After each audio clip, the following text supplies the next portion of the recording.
Putain les gars, j'étais là en train de travailler, en train de décrocher mes tomates. Et vous savez, pendant que tu travailles, tu as tes pensées qui vagabondent.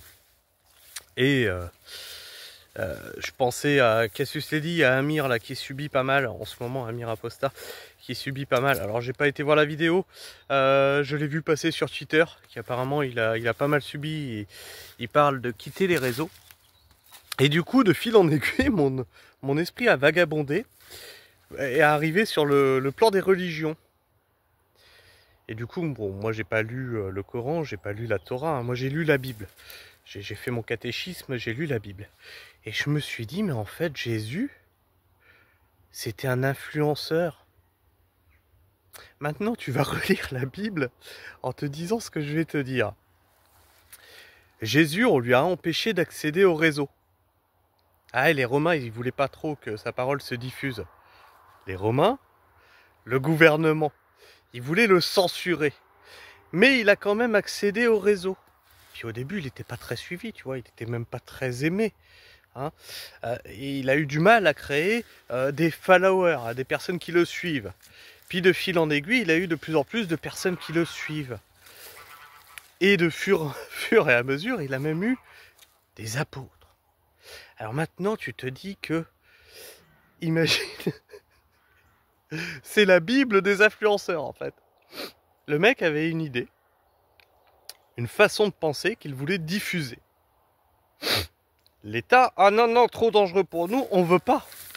On veut pas. Un mec anti-système. Ouais, c'est moi. Un mec anti-système. On veut pas.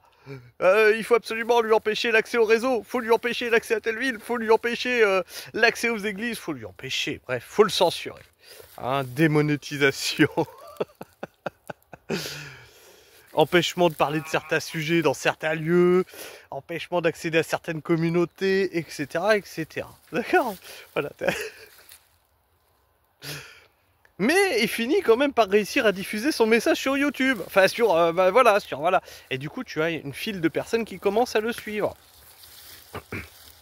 Les followers, les suiveurs, les fameux followers.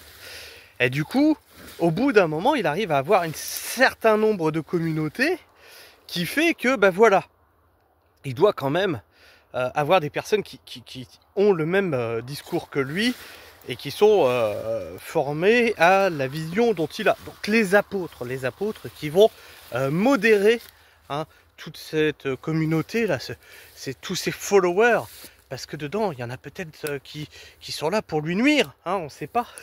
Ça ressemble tellement quand même.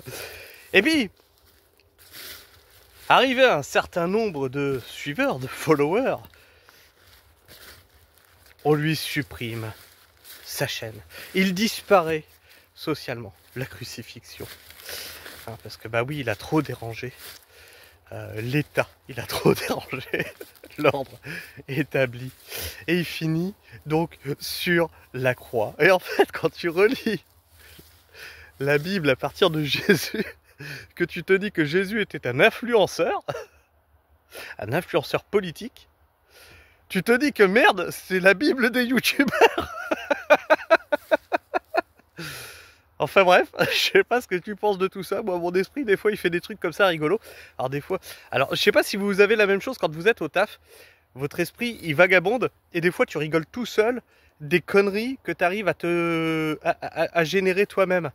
Des fois, Sabrina, elle me regarde, elle fait mais qu'est-ce que t'as rigolé comme ça, t'es con ou quoi? Je me raconte des blagues en fait. C'est mon esprit, il fait des connexions comme ça. C'est complètement con, mais ça pourrait être tellement vrai en fait. Allez, dis-moi ce que t'en penses. Hop, dans l'espace commentaire.